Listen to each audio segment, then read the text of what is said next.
Assalamualaikum warahmatullahi wabarakatuh.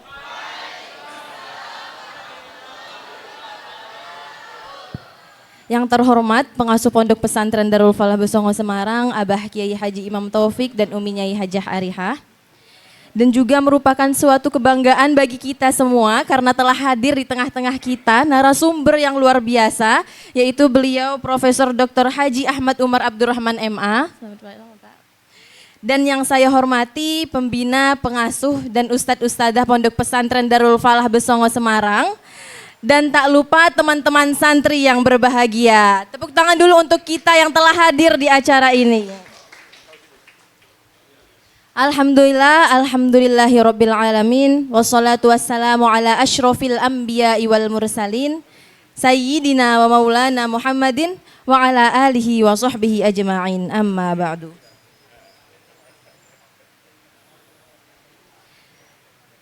Oke, sebelumnya saya ingin menyapa teman-teman semua ya. Selamat malam semuanya.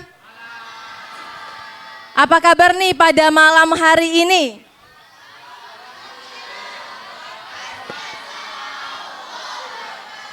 Alhamdulillah baik ya, semoga dalam keadaan apapun teman-teman selalu senantiasa baik dan selalu antusias dalam belajar. Baik, biar makin kenal dan makin akrab, izinkan saya membuka perkenalan dengan sebuah pantun lagi ya teman-teman. Nanti teman-teman bisa jawabnya dengan oke, jalan pagi menyusuri pesisir sambil menikmati angin yang mengalir.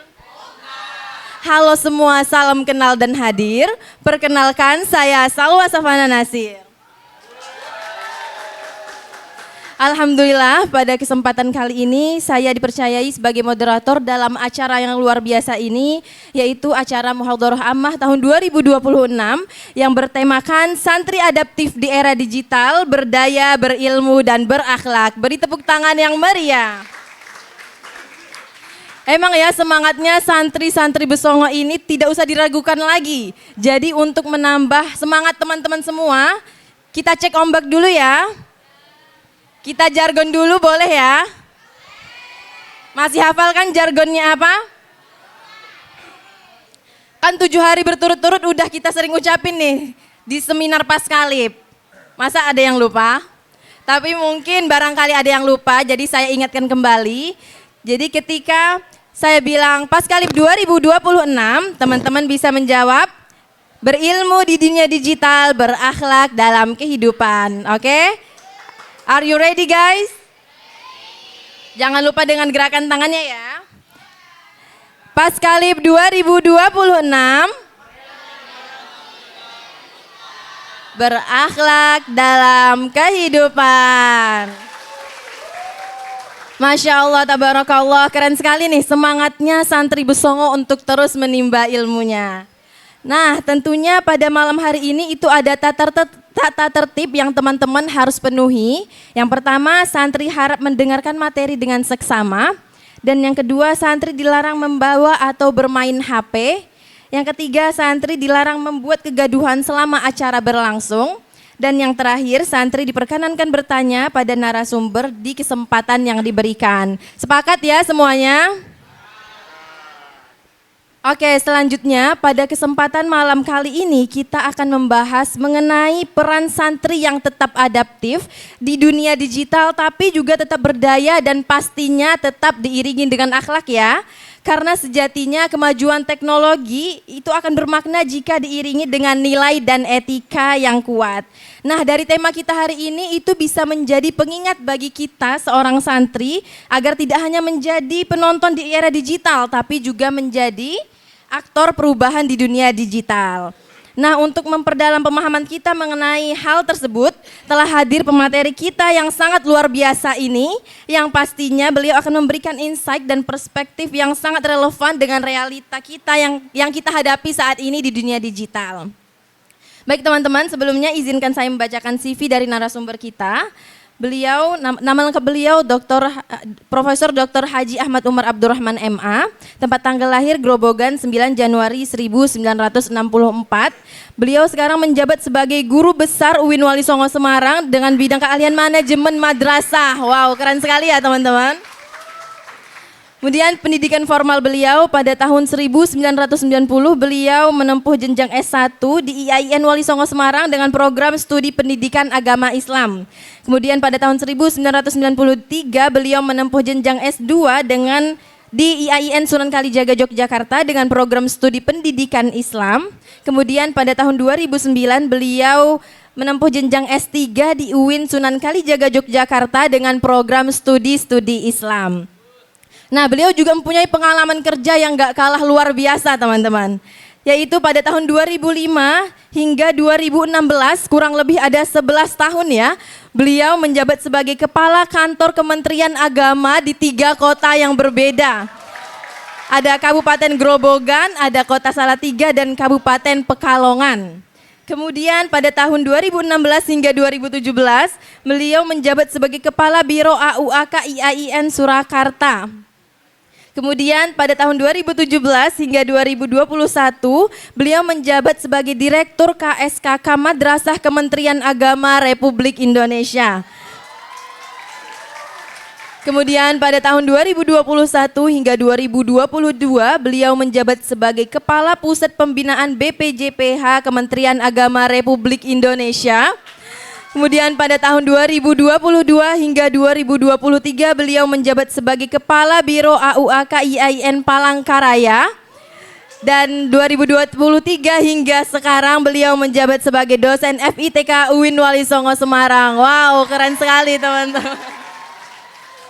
Baik, tanpa berlama-lama lagi teman-teman juga mungkin udah penasaran nih materi yang akan dipaparkan oleh beliau.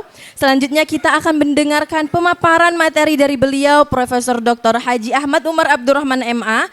Kemudian akan dilanjutkan dengan sesi tanya jawab. Nah, tentunya kita tidak boleh menyia-nyiakan kesempatan ini ya teman-teman, karena kesempatan ini tidak akan datang 2 kali. Baik, langsung saja kita dengarkan pemaparan materi dari beliau. Kepada beliau kami haturkan.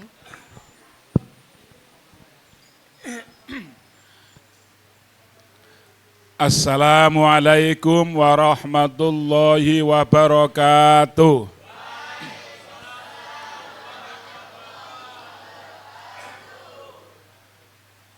Alhamdulillah. Ini bahasanya kayak pengajian ya. Padahal diskusi ya. Alhamdulillah alladzi 'allama bil qalam. Allamal insana ma lam ya'lam. Asyhadu an la ilaha illallah wahdahu la syarikalah wa asyhadu anna sayyidana Muhammadan abduhu wa rasuluhu la nabiyya ba'dah. Allahumma salli wa sallim wa barik ala sayyidina Muhammad wa ala alihi wa ashabihi ajma'in, amma ba'du. Yang kita sama-sama muliakan abah kita Profesor Dr. Haji Imam Taufik MAG. Kalau usia lebih tua saya, tapi awunya lebih tua beliau. Tahu awu enggak?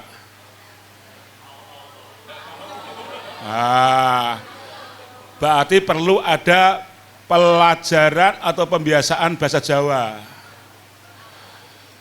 Ibu Nyai Hajah Profesor Dr. Arihah MAG. Saya dulu pernah punya pengalaman sebagai kajur, beliau sekjur. Kajur ilmu tasawuf psikoterapi. Jadi yang di Usuluddin, jurusan itu mudah-mudahan masih ada. Jurusan TP itu kajur pertama kali adalah saya, Pak Umar. Para ustadz dan ustadzah yang saya hormati, moderator yang semester berapa kamu? Semester 4. Udah kendel banget semester 4 ya. Moderator yang saya cintai, Boleh ya? Ya. Dan adik-adik santri putra dan santri putri. Saya nggak mau panggil santriwati. Kok panggil santriwati ya? Santri putri. Hadirin hadirat semua yang berbahagia. Kontrak saya dengan Mbak Jihan itu jam 9:30 selesai. Ya, nanti 9:30 selesai. Karena ini tinggal waktu 40 menit. Saya nggak lama-lama karena teman-teman eranya sekarang ini kan anak-anak yang lahir di tahun 2000-an lebih ya. Ini kan sudah nggak mengalami zaman susah. Zamannya zaman enak dan biasanya ingin cepat selesai, ingin cepat rampung, ingin cepat pinter. Ini kebiasaan anak-anak yang lahir di atas tahun 2000. Oleh karena itu saya melayani keinginan teman-teman, kok teman-teman tuh ya. Saya udah biasa di kelas sebagai teman-teman ya. Siapa yang pernah kuliah sama saya ya? Angkat tangan ya. Adakah? Ya. Pak Prof, saya sering di kelas selalu menanyakan, tinggal di kos apa di pesantren? Itu kuliah pertama saya kan adalah tempat tinggal. Kalau yang tempat tinggalnya di kos, selalu tak kasih tanda. Tandanya minus. Nanti bisa berubah plus kalau ada 2 syarat. Dia bisa membaca Al-Quran dan memiliki akhlak yang baik, baru berubah jadi plus. Kalau sudah plus, maka ada peluang mendapat nilai A. Kalau enggak, tetap min, maka dia maksimal nilainya B. Paham ya? Oke, masuk ke materi. Silahkan diganti layar. Teman-teman, teman lagi kan? Adik-adik, semua mahasiswa, santri yang saya hormati, yang saya cintai.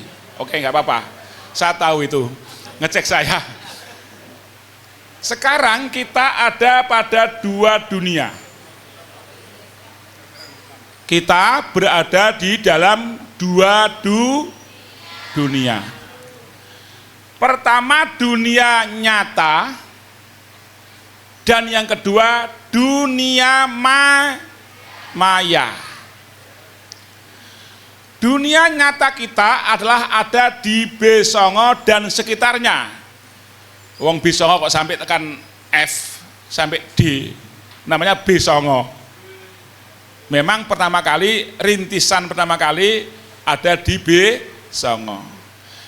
Ketika kita menjadi santri B9, maka kita hidup di alam namanya alam nyata, alam real, yaitu B9.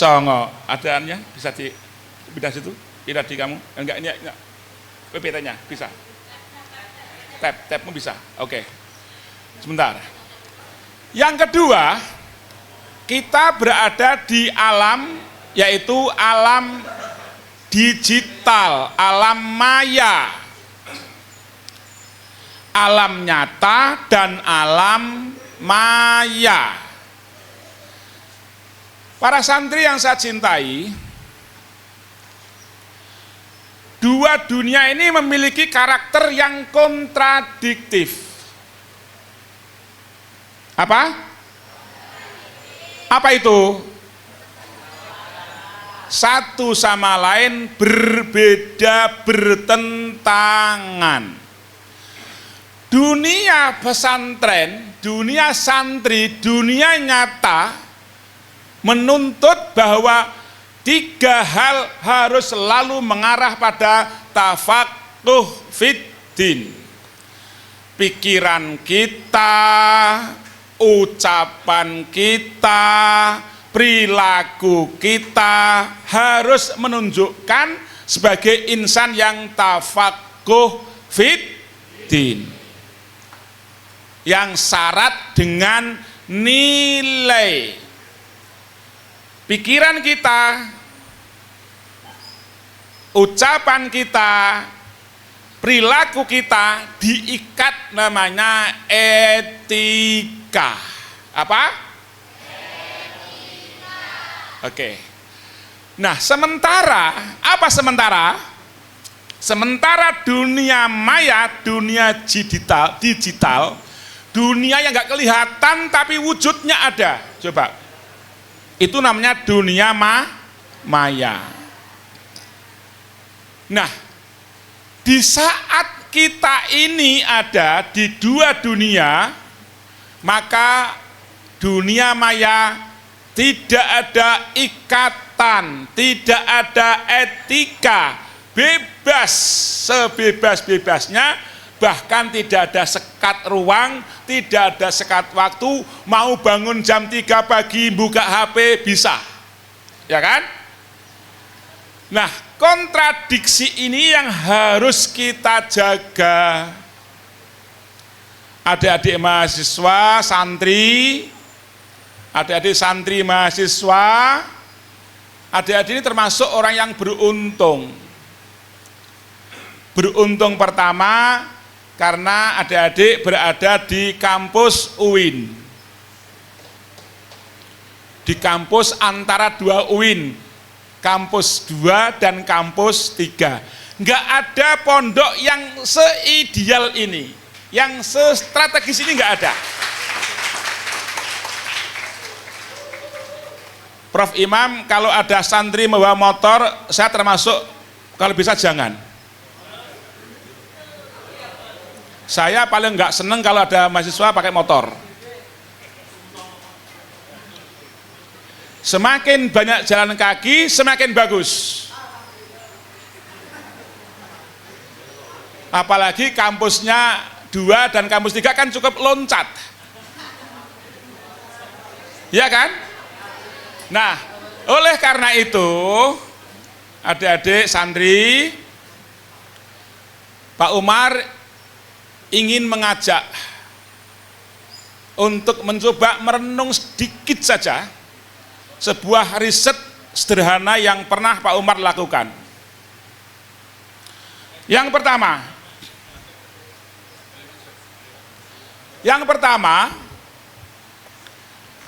ada perbedaan signifikan satuan pendidikan yang memberlakukan aturan penggunaan smartphone secara ketat dengan satuan pendidikan yang membebaskan anak menggunakan smartphone. Kalau boleh saya mengambil contoh satuan pendidikan yang berasrama seperti pesantren.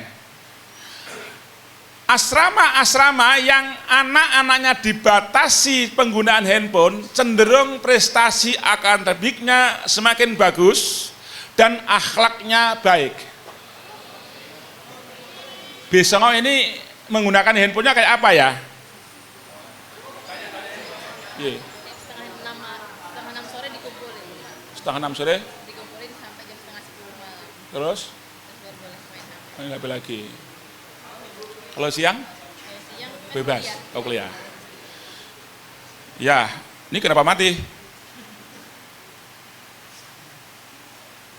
Oh, ya ini orang tua. Orang tua kayak gini. Oke. Lalu apa masalahnya? Masalahnya kalau menggunakan handphone yang agak relatif bebas, kecenderungan dia adalah bermain medsos lebih banyak daripada belajar.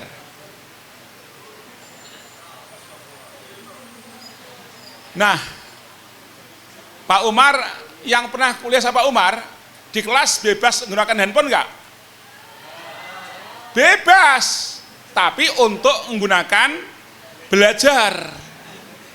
Kalau ketahuan bermain handphone tidak belajar, langsung suruh berdiri, membawa tas, bukakan pintu untuk keluar. Lah, oleh karena itu, adik-adik, apa yang jadi masalah? Pertama, masalahnya bukan pada teknologi, Teknologi ini nggak masalah, baik-baik saja. Tapi yang jadi masalah adalah siapa dan kapan bisa mengendalikan handphone. Kalau kita memang diberi waktu jam setengah 10 membuka handphone, apakah kemudian mumpung ada handphone kemudian Anda nggak tidur? Itu yang jadi tantangan. Tetapi kalau diberi kesempatan untuk memegang handphone tapi tetap hatinya bisa mengendalikan, enggak, saya nggak akan buka handphone ini. Saya akan membaca dulu 2 jam sebelum tidur. Lah kelamaan 2 jam. 1 jam kelamaan. Seperempat jam saja enggak apa-apa, yang penting jangan Anda tidur diakhiri dengan membuka handphone. Catat ini. Kalau adik-adik bisa membiasakan hidup tidur terakhir tidak sedang membaca atau membuka smartphone, insya Allah tidurnya itu tidur yang nikmat, tidur yang berkah, apalagi diawali dengan membaca Al-Quran. Baik. Selanjutnya, ini kalau saya sampaikan di sini kayaknya nggak pas ya. Landasan Al-Quran Al-Alaq 1-5 ini, adik-adik santri, ini yang harus dipedomani dalam belajar. Al-Alaq 1-5 menggambarkan bahwa belajar itu intinya adalah membaca. Tidak ada orang pinter, nggak ada orang sukses yang tidak rajin membaca. Prof. Arika, saya kelas itu untuk semester awal biasanya saya minta untuk membuat rencana kegiatan sehari-hari. Ayo, siapa yang masih ingat? Kamu ya, masih ingat ya? Lalu apa? Sehari semalam itu dibagi 3. Sepertiga alias 8 jam itu untuk belajar. Kalau hari aktif berarti termasuk di dalam kampus, itu masuk 8 jam. Ditambah di asrama di pesantren. Kalau kurang 8 jam, berarti ada yang Anda manipulasi. Ada yang berlebih mesti. 8 jam berikutnya adalah 8 jam untuk istirahat. Wah, tidur 8 jam itu lama ya Bu Prof ya. Tapi harus begitu. Sampai buka di Google, saat ini banyak orang yang meninggal muda. Meninggal muda ya. Kalau meninggal urusan Allah, sakit urusan Allah, tapi ada usaha manusia. Coba kamu lihat. Kenapa usia 20 tahun, usia 18 tahun, usia 25 tahun sudah banyak yang kena asam urat, ada yang kena kolesterol, ada yang darah tinggi, karena pola tidur yang tidak teratur menyebabkan asupan gizinya nggak bagus, berakibat pada model makan yang nggak bagus, akhirnya penyakitnya cepat datang. Al-Alaq ayat 2 sebutkan alladzi Iqra bismi rabbikal ladzi khalaq khalaqal insana min 'alaq. Ini terjemahannya adalah hidup itu kamu harus menggunakan pendekatan ini. Nah, ayat ketiga, Iqra wa rabbukal akram. Kalau belajar itu Anda tidak boleh mengandalkan kehebatan diri Anda sebagai manusia. Maka Anda harus pakai bismi rabbikal ladzi khalaq khalaqal insana min 'alaq iqra wa rabbukal akram. Nah, yang keempat, alladzi 'allama bil qalam. Sampai terakhir, 'allamal insana ma lam ya'lam. Artinya apa? Orang belajar itu diawali dengan membaca, Kemudian allamal insana malam ya'lam, sampai pada Anda mengetahui bahwa Anda telah mengetahui sampai di mana yang Anda kuasai. Disitulah proses bahwa belajar tidak boleh dengan instan. Pengen cepet pinter tapi nggak mau repot belajar. Apa akibatnya? Kalau ujian modelnya nyontek. Tapi kuliah dan Pak Omar nggak bisa nyontek, karena tugasnya ujian nggak pernah ada tugas mengerjakan ujian. Semua dalam bentuk soal, soalnya pekerjaannya di luar, dipresentasikan di dalam, dan semua berbasis kasus. Mau pakai AI silahkan, aku nggak melarang AI. Yang penting menggunakan digital, menggunakan AI yang bertanggung jawab. Ini berikutnya, ya. Oke. Santri adaptif harus melek teknologi tanpa hanyut. Maksudnya apa? Santri digital, santri adaptif tidak dilarang untuk menguasai teknologi, bahkan dianjurkan. Al-Quran jauh menyebutkan begini, A'udzu billahi minasyaitonir rajim. Kan Pak Prof Manto kan suruh gabungan antara pengajian dengan diskusi kan. Ya ma'syaral jinni wal insi in istata'tum an tanfudhu min aqtaris samawati wal ard fanfudhu la tanfudhuna illa bisultan. Jadi teknologi ini termasuk produk yang hasil dari usaha manusia, tapi nggak lepas dari firman Allah, la tangfuduna illa bisultan. Ternyata dengan teknologi ini, mohon maaf Bu Prof, dulu ketika anakku jauh di Gorontalo susah, setiap hari nangis, setiap minggu mikir, karena apa? Anaknya bisanya telepon pakai telepon jadul, tidak ada gambarnya. Dengan ada gambar di layar, sekarang telepon bisa dengan video call, memudahkan komunikasi. Jadi teknologi dikuasai. Kalau perlu santri Besongo selain juara kitab kuning yang akan umroh, selamat ya. Nah ini tak sangoni wis. Tak sangoni dongo. Ya. Nah, harus melek teknologi, bahkan harus menguasai teknologi.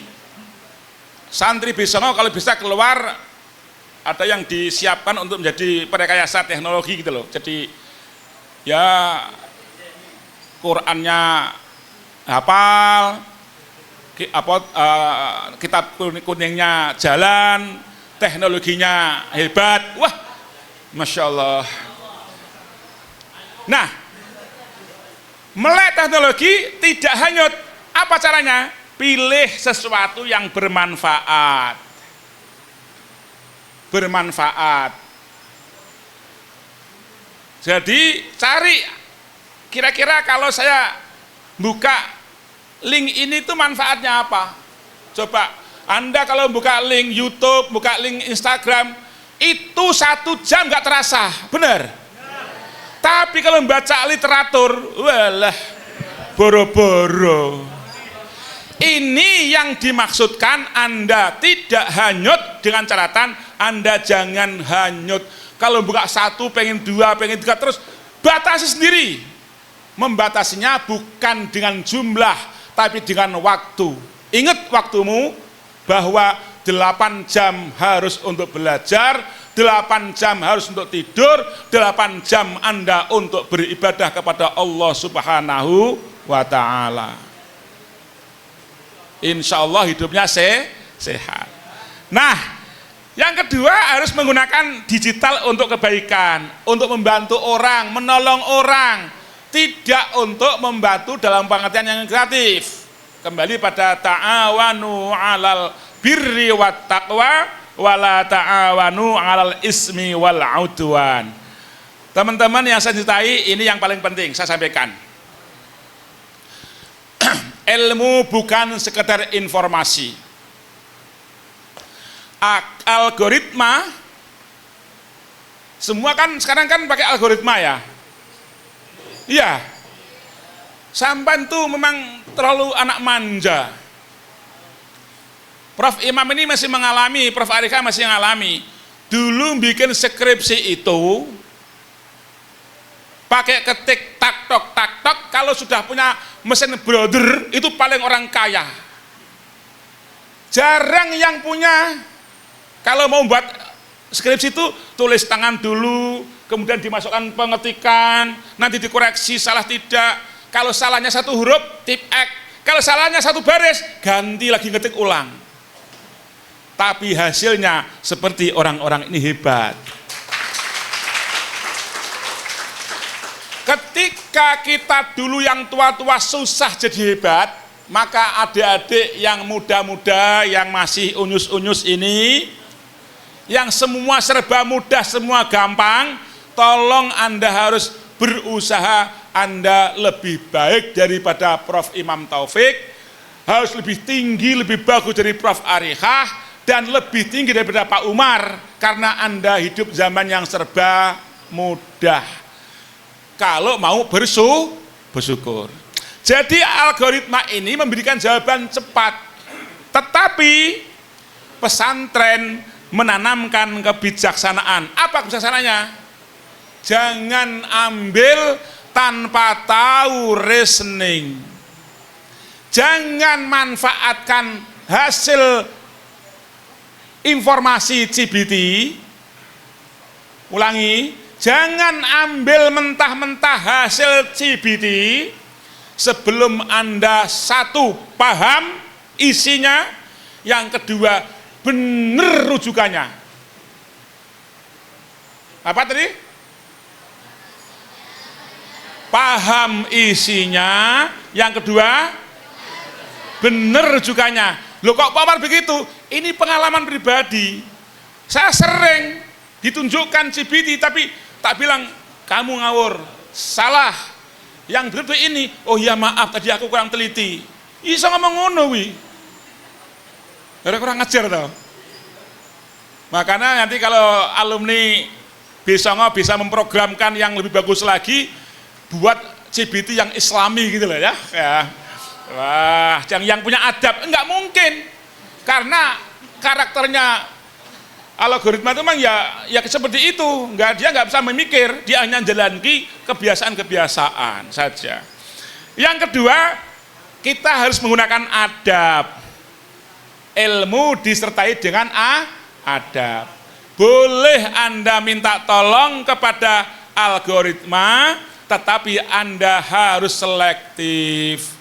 Jangan asal kamu pakai, kemudian Anda nggak paham, apalagi tidak melacak sumbernya. Saya kalau dapat tugas, Bu Arikah, kalau ada mahasiswa kok ngasih jawaban saya kok bagus, itu saya curigai malah. Tapi kalau jawabannya kok jelek, ini sudah tak nilai B dulu. Jawaban jelek tak telusuri. Oh ternyata jeleknya karena dia memang benar-benar gunakan pikiran dewi gitu, orang pakai algoritma. Apa mungkin ada kok, masih ada yang mau begitu. Tidak semua mahasiswa sekarang semua algoritma. Kalau mengerjakan soal biar jujur. Nah, harus tanam kebijakan. Kemudian berikutnya, hampir terakhir ini pesan ini, tolong adik-adik santri, akhlak santri digital tadi yang disebut santri yang digital tadi yang terakhir, harus menjaga lisan dan jempol. Sebetulnya jempol saja, lisan nggak bisa. Tapi teori bertindak, ulangi, teori bertindak itu dari instruksi alam pikiran nggak sadar ke mulut tapi nggak terucapkan, kemudian jempol mengerjakannya. Kalau dulu kaidahnya salamatul insan fi hifdzil lisan, sekarang tambah salamatul insan fi hifdzil yadan. Dua tangan ini harus jaga. Jangan gampang posting, jangan gampang status. Karena postingan status itu akan mencerminkan akhlak kita. Kalau yang diposting kok begitu-begitu, oh pikiran dia di situ itu pikirannya akan gampang ditebak oleh orang. Maka saya anjurkan santri Besongo, Anda boleh punya akun Instagram, boleh punya akun Facebook, boleh punya akun TikTok, boleh punya akun yang lain, tapi catatannya Anda prosentasinya harus 1:9. Apa maknanya? 1 Anda pasang status, 9 Anda menikmati orang lain. Jangan dibalik. Gerak dikit status, gerak dikit status, obah dikit status. Hidupmu akan dibaca oleh orang. Kalau statusmu masalah makanan, berarti kamu sekarang itu sedang dalam keadaan sedang gandrung makanan. Kelihatan statusmu adalah mencerminkan alam pikiranmu. Jadi jempol kita jaga, jangan nyinyir pada orang, karena sekarang ada pasalnya kan. Anda jangan usah ngenyek uang, nggak usah membuli orang. Kalau Anda terpaksa nggak cocok, cukuplah Anda skip aja, nggak usah dibaca. Saya tuh ada 2 manusia yang nggak mau lihat wajahnya di manapun. Kalau lihat orang tuh langsung skip. 2 orang, sing tua kalau sing enom, kakek karo bocil, aku nggak mau. Tapi saya nggak mau komentar, tak buang, itu aja gitu. Jadi adik-adik santri, bahwa akhlak kita kelihatan di sini. Seberapa banyak status yang kita buat, kalau sehari Anda buat satu-satu, itu udah kebanyakan. Saya tuh seminggu paling 2 kali, 3 kali. Status saya itu status yang selalu membuat orang lain termotivasi. Tidak untuk pamer, karena bukan diriku sendiri. Status yang kemarin sore, status adalah status mahasiswa Rahmaniyah yang wisuda, ada 3 orang. Cuman 3 orang Prof, saya bos, yang wisuda. 3 orang, sebagai bentuk apresiasi sebagai orang tua pada anak yang wisuda, tak buat status. Wah, responnya orang, selamat Pak Yai, santrinya lulus. Padahal sing mulang bukan saya, sing mulang adikku. Saya kan jauh.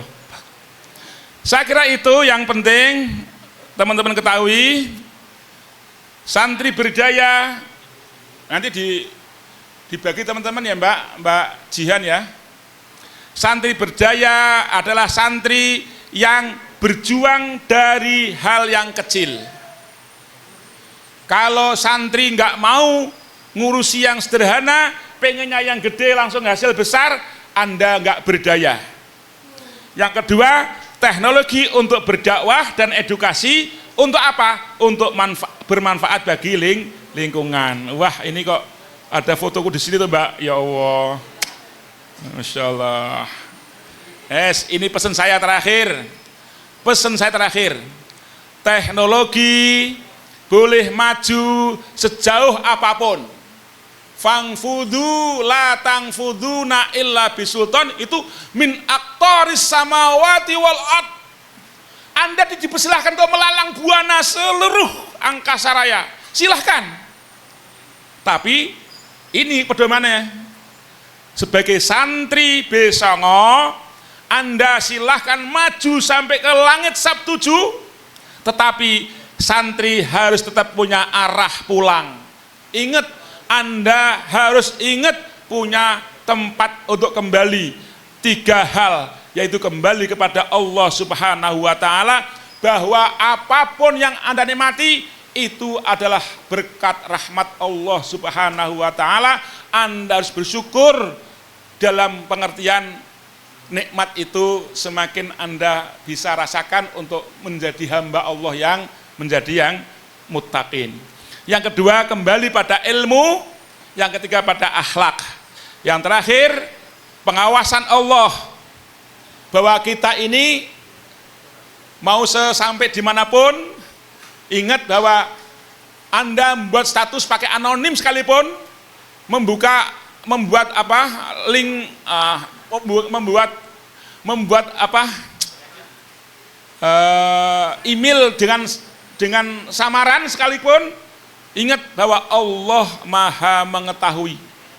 Jadi santri Besongo, Anda ndak usah ngumpet-ngumpet. Kalau membuat anonim, buat status, buat apa-apa, tidak usah. Karena apapun Allah ketahui, lebih bagus Anda terbuka, tapi menyampaikan dengan cara yang santun, tidak nyinyir, tidak menyakiti orang lain. Yang terakhir, bahwa kita harus berstatus yang diridhoi oleh Allah Subhanahu wa Ta'ala. Sekian, terima kasih. Kok habis waktunya, Mbak? Enggak apa-apa, wes, tekan jam 10 wes, boleh. Demikian Pak Yai, Bu Nyai, kawan-kawan ustadz, ustadzah, dan santri yang berbahagia, mudah-mudahan yang sedikit ini bisa bermanfaat untuk bekal kita menjadi hamba Allah yang insya Allah soleh, solehah. Mudah-mudahan teman-teman semuanya, adik-adik semuanya, nanti lulusnya tidak lebih dari 8 semester. Prof, padahal aku pengennya itu lulus 10 semester ya. Tapi kalau 8 semester bagus sih celah. Dan kalau udah lulus, dan segera dapat jodoh yang soleh. Yang soleh dapat yang solehah. Yang penting ilmu yang manfaat berkah. Insya Allah kita akan selamat dunia akhirat. Amin Allahumma amin. Wallahul muwaffiq ila aqwamit thoriq. Wassalamualaikum warahmatullahi wabarakatuh. Beri tepuk tangan sekali lagi kepada beliau yang telah memaparkan materinya. Wah, luar biasa sekali ya teman-teman pemaparan materi dari beliau tadi. Dari beliau kita bisa lebih memahami peran santri di era digital ini. Tentunya banyak sekali ilmu yang kita dapatkan. Jadi sekarang kita masuk ke sesi diskusi atau sesi tanya jawab. Jadi saya akan memberikan kepada dua penanya dan langsung saja yang ingin bertanya bisa acungkan tangan, sebutkan nama dan asramanya.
Assalamualaikum warahmatullahi wabarakatuh. Saya Muhammad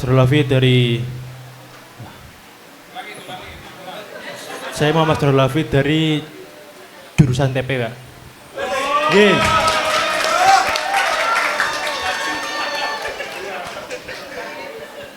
Izin bertanya tentang hari-hari ini kan pondok pesantren sedang digoreng lah intinya.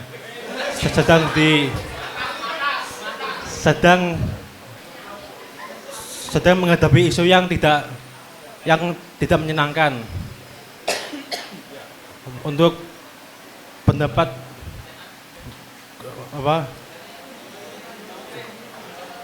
panjenengan terus bunti supaya santri itu bisa cakap dalam menghadapi hal seperti itu. Terima kasih.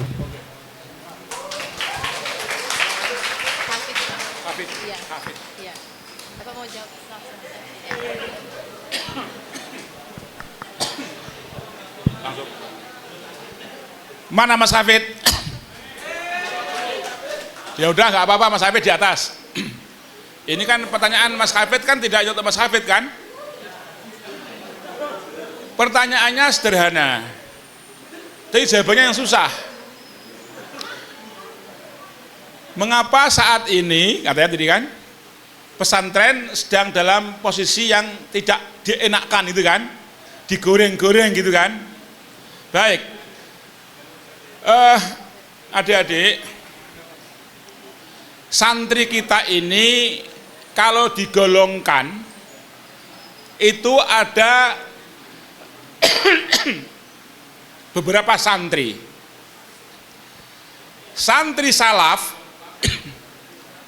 adalah santri yang bermukim di pesantren yang khusus tafaqquh fiddin. Masih ada nggak sekarang? Masih ada nggak? Masih ya. Tapi jumlahnya sedikit sekali. Kalau misalnya dibuat lingkaran itu luasnya 100%, mungkin santri yang salaf itu nggak lebih dari 10%.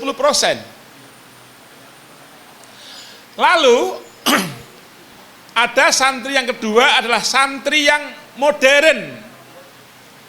Santri modern adalah santri yang ada di lembaga pendidikan Islam yang berbasis pesantren, tetapi mereka mengikuti pola pendidikan umum. Kalau pas libur pulang, ya kita termasuk itu kah? Ya.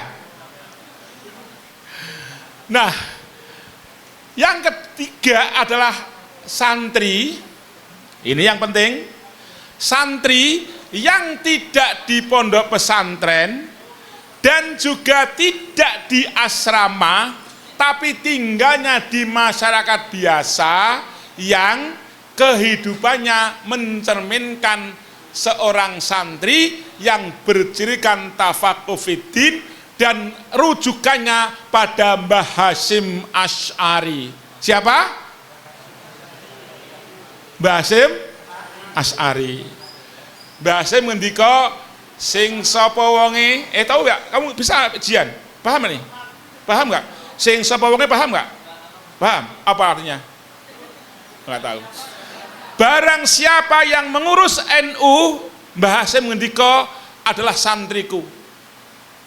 Jadi kalau Anda di Besongo itu mesti NU, ngurusi NU, sampan wis ya muridnya Mbah Yai Imam, juga muridnya Mbah Hasyim Asy'ari. Siapa yang mengurus NU santriku dan siapa santriku akan dapat husnul khotimah. Persoalannya sekarang siapa sih yang menjadi masalah di santri itu kok sampai digoreng-goreng? Ini kan tidak bisa dijawab dengan model biasa. Jawabannya adalah, pertama, tidak semua santri sekarang ini berpegang teguh pada etika santri, bahwa santri itu punya etika yang paling dasar. Pertama harus sederhana. Anak santri model ugal-ugalan, model metal-metalan dan modelnya jor-joran, modelnya ngawur-ngawuran akan menjadi masalah. Yang kedua, santri terus ciri kedua adalah akhlakul karimah. Anak santri tidak menjaga akhlak, ya tentu menjadi masalah. Oleh karena itu banyak orang yang kemudian nganggap santri kok kayak begitu. Dan lebih jauh lagi Mas Hafid, kenapa sekarang banyak orang goreng santri? Karena santri ini dianggap sebagai komunitas yang luar biasa, yang nanti menjadi tantangan berat bagi orang-orang yang berkuasa, maka dibuatlah santri ini seolah-olah ada sesuatu yang mengancam. Oleh karena itu kita husnudzon saja bahwa santri-santri yang kemudian dicurigai, diirini itu mungkin karena santri yang memang mungkin punya etikat baik, santri yang gemar pada tambang misalnya, santri gemar pada jabatan misalnya, santri gemar pada harta yang berlebihan misalnya. Ini yang kemudian menjadi orang nggak simpatik. Maka santri Besongo pegang dua, hidup sederhana dan akhlakul karimah. Ke kampus nggak usah pakai motor, jalan kaki. Makanya gimana makanya Prof? Masak apa bebas? Pokoknya santri yang masak sendiri saya doakan ilmunya berkah. Yang banyak jajan saya doakan sampai berkahnya sedikit. Karena ngukur sederhana orang itu, halo, dengarkan baik-baik. Untuk mengukur orang itu sederhana, bukan dia makan yang murah, bukan begitu. Kalau orang nggak punya duit kemudian nggak makan kan memang maklum ya. Atau orang nggak punya duit makanya 10 ribuan tuh maklum ya. 10 ribu mahal nggak sih? Hah? Nasi kucing? Loh, aku dulu suka makan nasi kucing waktu di S2 dulu. Jadi profesor loh. Ingat, sederhana adalah orang yang seharusnya bisa naik motor, dia lebih suka jalan kaki. Itu sederhana. Orang yang bisa beli make up harganya jutaan tapi cukup pakai make up, itu sederhana. Orang yang bisa membeli smartphone harganya 3 juta cukup yang 1 juta, itu sederhana. Artinya apa? Orang yang hidupnya bisa menggunakan grid di bawahnya 1 tingkat, itu adalah orang yang hidupnya sederhana. Paham ya? Kalau orang nggak makan karena nggak punya uang, namanya orang melarat. Tapi kalau orang punya uang, mau berhemat, itu namanya orang sederhana. Ingat, Anda adalah orang yang beruntung. Anda nggak usah namanya nyari uang, Anda dikirimi oleh orang tua. Anda harus bersyukur, jangan kamu habiskan uang itu hanya untuk keperluan sehari-hari yang kembalinya pada toilet.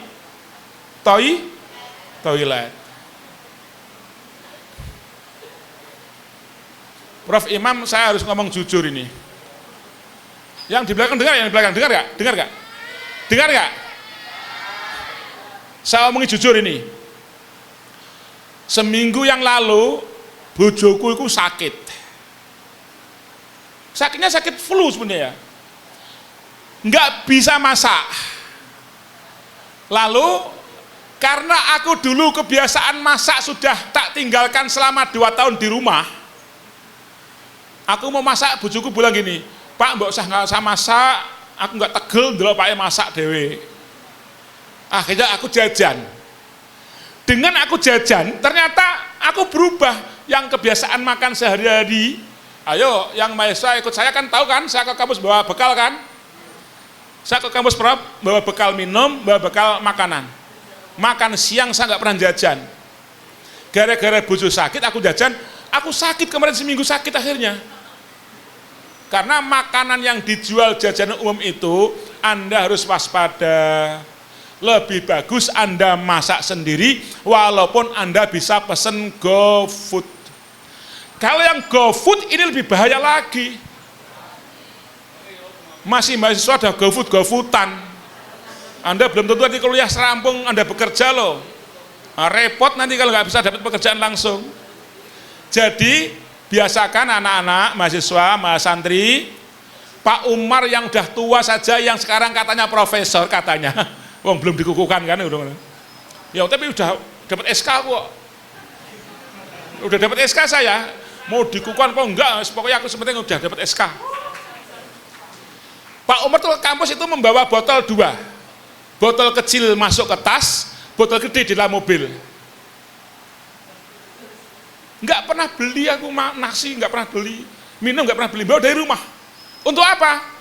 Saya ingin praktekkan hidup hemat, bukan dalam ngomong tapi saya lakukan, sehingga mahasiswa ketemu saya mesti bawa, oh kalau istilah jam 12 mesti aku dalam mobil ngambil 1 tangan membawa botol, 1 membawa tepak, masuk kantor makan biasa.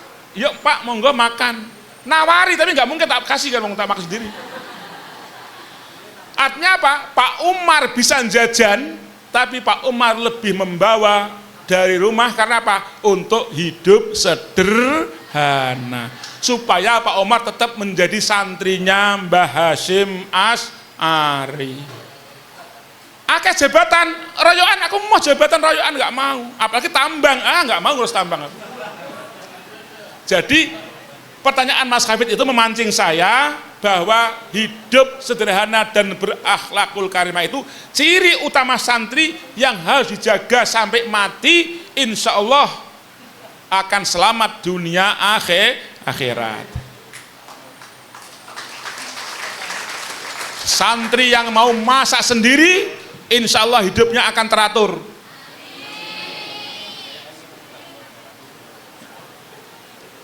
Bu Arifah, saya tuh di Jakarta 4 tahun, 5 tahun, eselon 2. Kalau pagi jam 3 bangun itu langsung aku nyolok ke rice cooker dan air untuk kopi dan masak. Nasi. Makan pagi di asrama, di Wisma, makan siang bawa dari asrama. No, padahal pejabat tinggi, ya, tapi aku biasa gitu.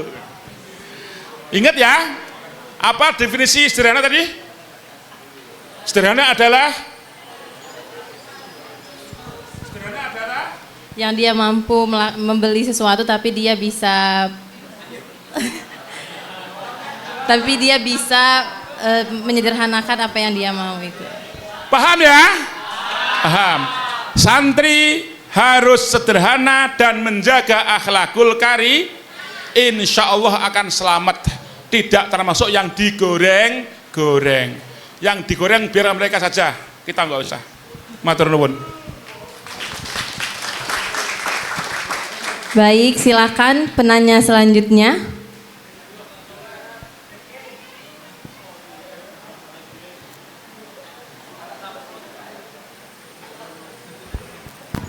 Tolong dibuka maskernya. Biar kelihatan. Sebelumnya mohon izin tidak membuka karena kemarin habis habis tes kesehatan ini kena TBC. Okay. Sebelumnya terima kasih atas pemaparannya. Izin bertanya, tadi kan Bapak telah menyampaikan bahwasanya saya seorang santri itu harus berdaya. Ya, mohon maaf, perkenalkan nama saya Nabila. Nabila dari Asrama A7. Izin bertanya, tadi kan telah disampaikan bahwasanya santri yang berdaya adalah santri yang berjuang dari hal kecil. Sedangkan sekarang itu teknologi itu serba cepat, ilmu itu dapat diperoleh di mana-mana, dan karena hal itu juga waktu yang kita gunakan itu juga jadi terasa lebih cepat. Nah, izin bertanya, bagaimana sih agar kita itu bisa memaksimalkan kemampuan kita di era digital ini yang dimana semuanya serba cepat, sedangkan kita ketika belajar itu membutuhkan waktu yang cukup lama. Begitu, sekian dan terima kasih. Ya, betul Mbak Nabila.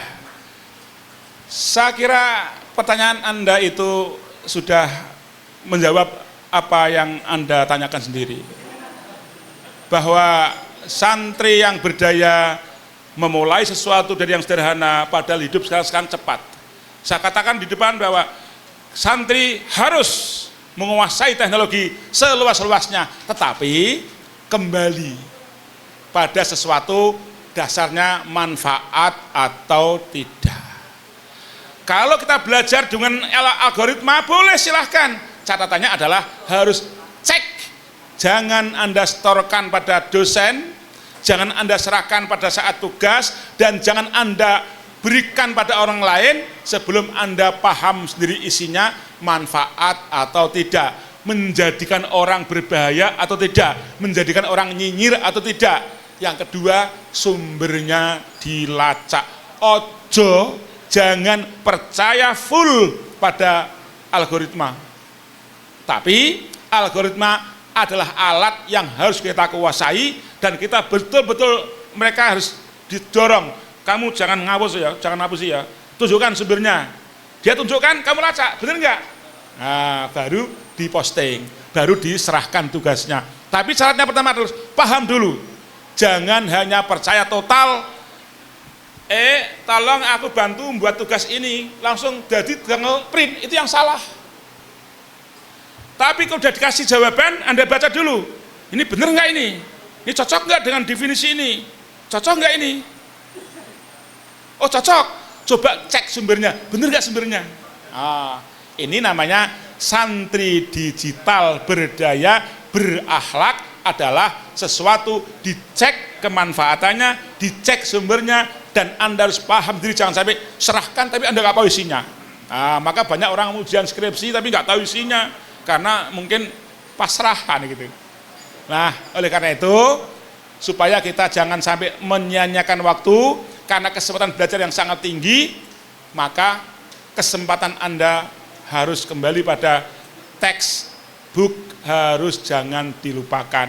Minimal sehari semalam, santri putra, halo? Kalau membaca Quran jam berapa ya Mas?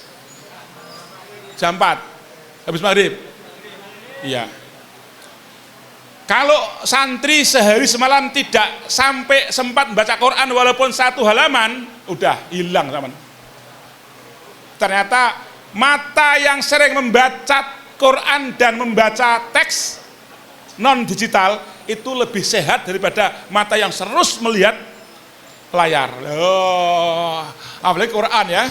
Quran itu menyehatkan mata. Oleh karena itu, Mbak Nabila, saya kira kesempatan Anda untuk jadi pintar itu sangat terbuka, tapi ingat, jangan sampai kita membodohi orang dengan cara itu. Terus, cepat, tapi harus dikendalikan dengan diri sendiri. Gitu ya Mbak ya, matur nuwun.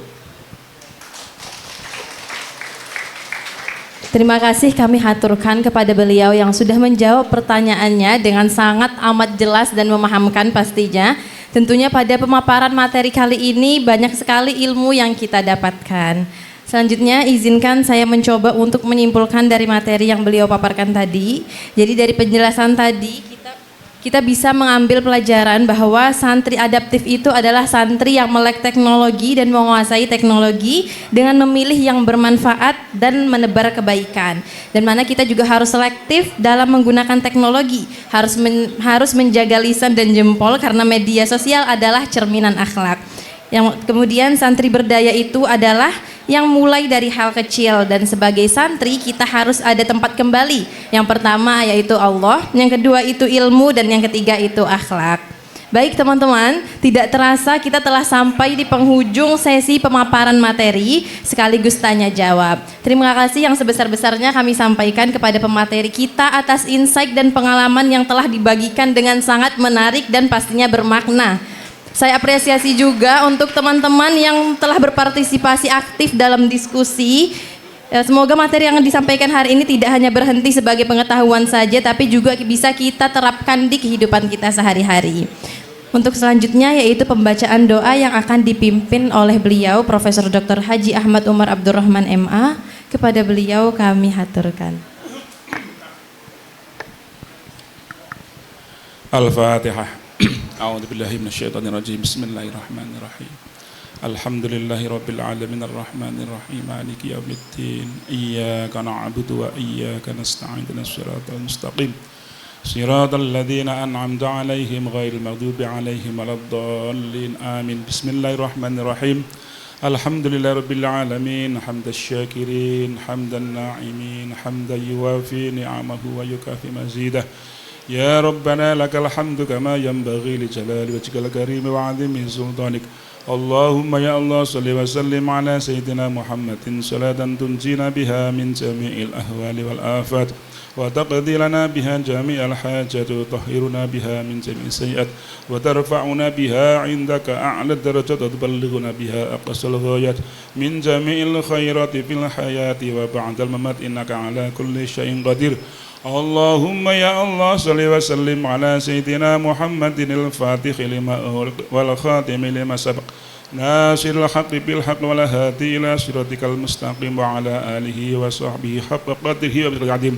اللهم يا الله صل وسلم على سيدنا محمد صلاة تغفر بها الذنوب وتصلح بها القلوب وتنطلق بها العصوب وتلين بها الصعوب وعلى آله وصحبه ومن إليه منسوب. اللهم يا الله اللهم اغفر لنا ذنوبنا ولوالدينا وارحمهما كما ربيانا صغارا ولمشايخنا ولمعلمنا ولجميع المؤمنين والمؤمنات والمسلمين والمسلمات الأحياء منهم إنك سميع قريب مجيب الدعوات.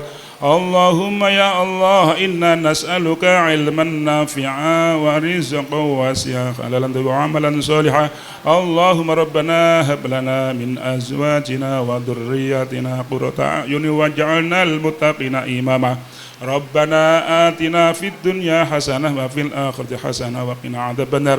وصلى الله على سيدنا محمد النبي الأمي وعلى آله وصحبه وسلم. الحمد لله رب العالمين. بسم الفاتحة. أعوذ بالله من الشيطان الرجيم. الرحمن الرحيم مالك يوم الدين إياك نعبد وإياك نستعين صراط الذين أنعمت عليهم غير الضالين آمين. Sebelum saya akhiri, saya pesan adik-adik mahasiswa, santri mahasiswa, bagian dari tanggung jawab sebagai seorang yang syukur pada Allah, ini penting saya sampaikan. Kalau Anda sedang memegang minuman atau makanan, jangan sampai ada yang tersisa. Apa? Makanan atau minuman jangan sampai ada yang tersisa, harus habis sampai kira-kira ada yang nggak pantas diminum, apa nggak habiskan ya tinggal. Misalkan masih nges-ngese ya jangan usah.